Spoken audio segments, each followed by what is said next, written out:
Hello, I'm Lynn Rogers. Welcome to my home. I'm the author of 11 books. This is my third book, Where the Flowers Have Gone. I was born in Berkeley, and I grew up on the San Francisco Bay Area Peninsula. This is a love story told in two parts. It's rather steamy, dealing with both the materialistic 80s, in which a youngish couple meet, have a love affair that takes them back to their teens at the end of the 60s. Where the Flowers Have Gone is told in erotic, romantic language.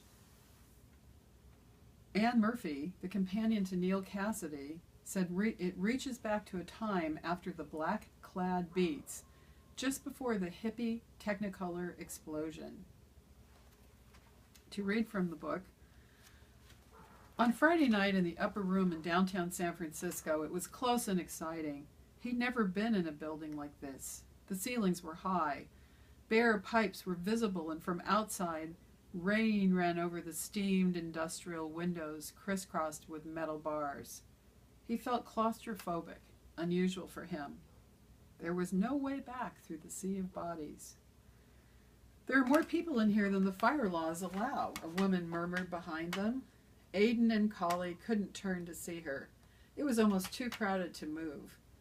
Allen Ginsberg was the introduction they heard shouted in front of them. Instead of clapping, there was instant silence. They could see the frizzy black top of the poet's head and hear bells jingling as the great man made his entrance.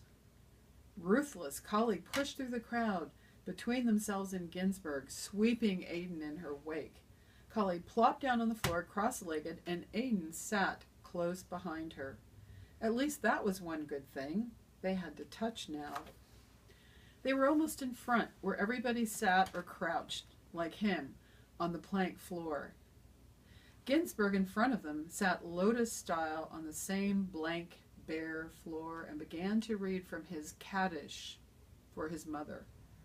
"That's the Jewish memorial dirge," Collie turned and chirped into Aidan's ear, brushing him with her lips. Her lips felt sexy like golden rain. He took her hand. It was cold and wet with sweat.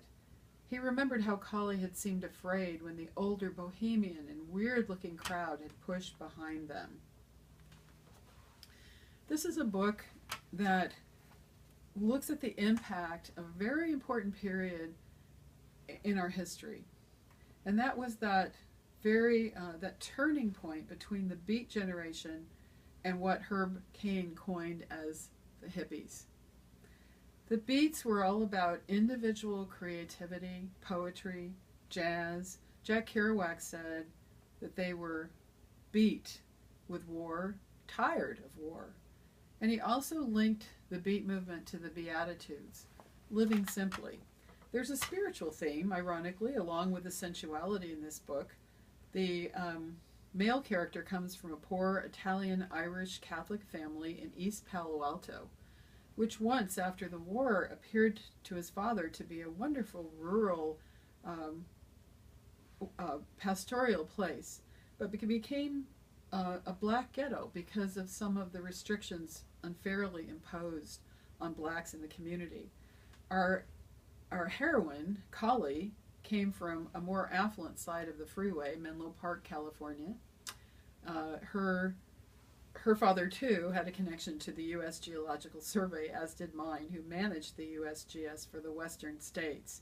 But there was dysfunction in the home, and she's drawn in the early part of the story, as she has this love affair with Aidan, now a womanizing college professor. She's drawn to the Catholicism that she didn't grow up with, the Franciscan simplicity that his family symbolizes. She, on the other hand, is a maverick. She's tough. She's fighting injustice wherever she finds it, but she's being beckoned into the shadowy areas of the 60s as they declined.